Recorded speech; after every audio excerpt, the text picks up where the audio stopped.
More on this, I'm joined by Klaus Larres. He's a professor of history and international affairs at the University of North Carolina. Great to have you here with us on TRT World.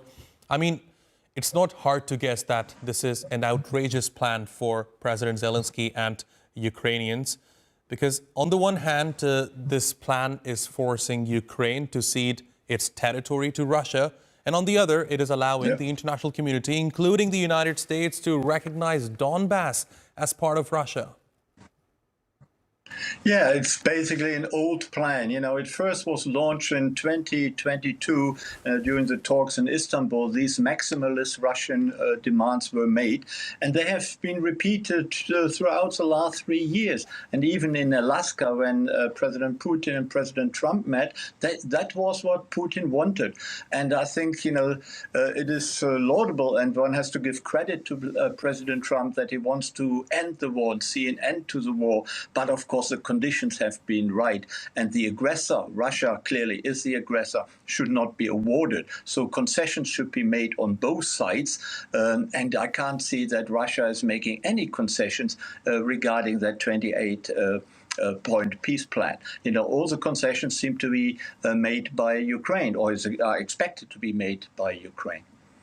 And you know, Professor, when I got to see the draft plan through media sources, I was trying to figure out what's in it for Ukraine. And, you know, let me tell you, I did not find a single thing that's in favor of Ukraine. All it guarantees are security guarantees by the United States. And that's something that was given to Ukraine in the past as well, decades ago.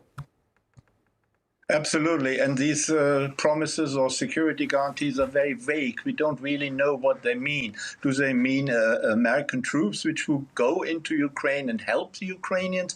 That is very questionable, but we really don't know.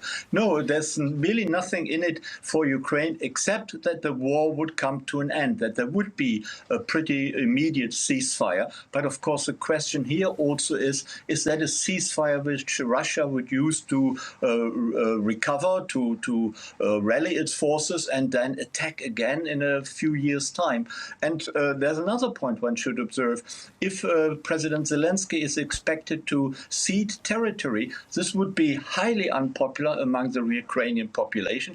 It would really mean the political death of Zelensky. And it is also illegal under the Ukrainian constitution. In the constitution, it clearly says that the Ukrainian government is not entitled to cede any Ukrainian territory. So how Zelensky is supposed to do that, according to this 28-point peace plan, is very, very questionable. It is clearly a plan which was cooked up by the United States and Russia, and really in collusion. You know, Witkoff and his Russian counterpart have apparently talked about that plan for over 4 weeks, for 6 weeks even, and they came up with some sort of old proposal refashioned into new language and divided up into 28 points.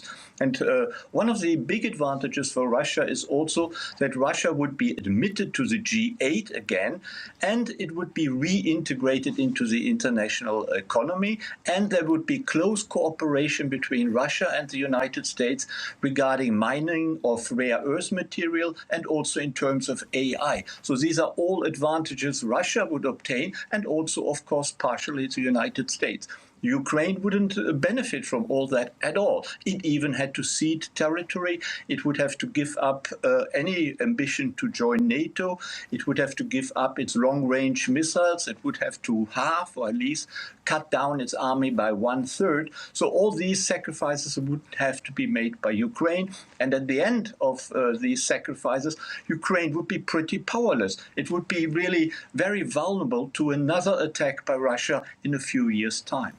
Indeed, and Professor, I mean, I have to agree with you. It would be devastating for Ukraine. But here's the thing, Professor. According to reports, Donald Trump has reportedly agreed on this plan, and then of course, Russia wants to see this plan being implemented in its entirety.